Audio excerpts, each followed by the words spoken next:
हल्लीच्या धकाधकीच्या आणि धावपळीच्या जीवनात आपलं स्थैर्य, आपलं स्वास्थ्य आणि आपला आनंद कुठेतरी हरवलाय अशी भावना अनेकांच्या मनात आहे आणि तसं चित्र देखील आपल्याला दिसतंय. आणि नेमकं याच गोष्टीवरचा उपाय म्हणून अहम प्रेमा म्हणजे मीच प्रेमस्वरूप आहे, मीच ईश्वरी प्रेम आहे, हे संस्कार लोकांमध्ये रुजवणारी जी अनाहत ही एक आध्यात्मिक संस्था आहे. जगभरातील लोकांना प्राचीन ज्ञान, त्याचा साक्षात्कार, आत्मसाक्षात्कार आणि आत्म उपचाराचं विज्ञान हे याद्वारे समजवलं जातं आणि लोकांच्या दुःखांचं निर्मूलन करण्यासाठीचे जी अनाहत संस्थेचे प्रयत्न गेल्या अनेक वर्षांपासून सुरू आहे. गुरु गणेश जगदीशन हे शिवशक्तीच्या ऊर्जेशी जोडलेले असून त्यांचे गुरु महाअवतार बाबाजी गणेशपुरीचे नित्यानंद बाबा आणि अगस्त्य साई आहेत. तसेच या संस्थेच्या माध्यमातून रत्नफूड इनिशिएटिव्ह यांच्या सहकार्याने अन्नदानाचं कार्य केलं जात आहे.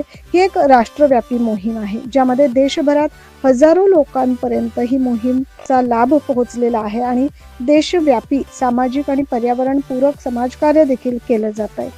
याचाच एक भाग म्हणून तारवाला नगर येथील Niranjan Awhad foundation for the disable याच्या संचालिका ज्योती आव्हाड यांनी अन्नदान या उपक्रमासाठी पुढाकार घेतला. Niranjan Awhad foundation for the disable या संस्थेचा 7वा वर्धापन दिन आणि याच निमित्तानं परमपूज्य गुरुजींच्या प्रमुख उपस्थितीत परशुराम हॉल तारवाला नगर येथे हा वर्धापन दिन साजरा करण्यात आला. यावेळी गुरु गणेश जगदीशन यांनी सर्व उपस्थित मतिमंद मुलांना आणि त्यांच्या पालकांना मार्गदर्शन केले. मतिमंद मुलांसाठी आगामी काळात मुलांची देखील ऊर्जा कशी प्रभावीपणे जागृत करता येईल, ती कशी वापर करता येईल, त्या अनुषंगाने विशेष ऑनलाईन सेशन देखील त्यांनी आयोजन करण्यात येईल असं सांगितलंय. जो यहाँ पे इतने सारे लोग आए हैं, कहीं पे सबका प्रेम है, उस वजह से आए हैं. जितने भी बच्चे यहाँ पे उस स्थिति से गुजर रहे हैं, सिर्फ सहानुभूति की जरूरत नहीं है, उनको प्रेम की जरूरत है.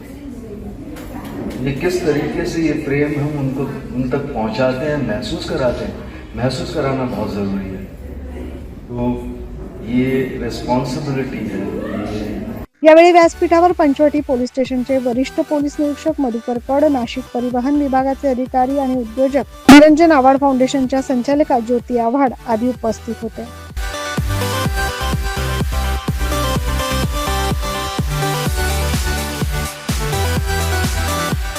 जी अनाहत संस्थेचा प्रचार आणि ज्ञान अजून लोकांपर्यंत, जास्तीत जास्त लोकांपर्यंत पोहोचवण्यासाठी गुरुजींचा पहिला आश्रम नाशिकमध्ये उभारण्यात येणार आहे. भविष्यात यासोबत आणखी देखील काही कार्यक्रम होतील. सध्या भारतीय तरुणांसाठी महाविद्यालय आणि विद्यापीठांमध्ये गुरुजींचे कार्यक्रम होत आहेत. सोमवारी आणि शनिवारी ध्यानाची ऑनलाईन सत्र देखील होत आहेत. तसेच प्रत्येक 2 महिन्यांमध्ये पितृतर्पण देखील केलं जात आहे.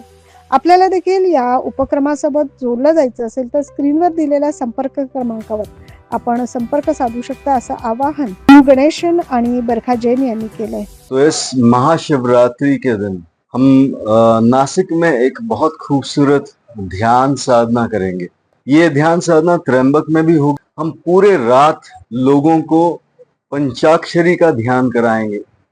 पंचाक्षरी का ध्यान आपके कर्मों को किसी तरीके से खारिज करने का एक बहुत बेहतरीन मौका है.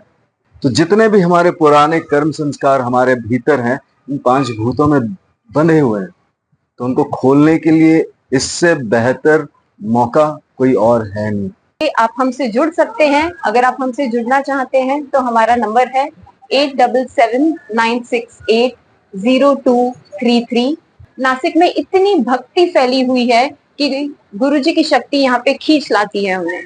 तो महाशिवरात्रि 26 फरवरी को हमारा कार्यक्रम है. रात को 9 बजे से सुबह 4 बजे तक पूरी रात ओम नमः शिवाय का जाप कर सकते हैं और चक्र साधना करेंगे, जिससे बहुत ज्यादा शुद्ध. देशभरात प्रेम आणि हिलिंग पसरवण्याचा या मिशन मध्ये नक्कीच तुम्ही सर्वजण जोडले जाल अशी त्यांची आशा आहे. 26 फेब्रुवारी रोजी महाशिवरात्रीचा औचित्य साधत गुरुजी नाशिकला येत आहेत. सोमेश्वर येथे पूर्ण रात्र ओम नमः शिवाय जप गुरुजींच्या सान्निध्यात होणार आहे. तेव्हा संपूर्ण नाशिककरांना आग्रहाचं निमंत्रण की या निमित्त शिवाची अनुभूती जरूर घ्यावी आणि या कार्यक्रमाला जरूर हजेरी लावावी असं आवाहन जी अनाहतच्या माध्यमातून करण्यात आले. 9 न्यूज महाराष्ट्रासाठी प्रतिनिधी योगेश सोनोने.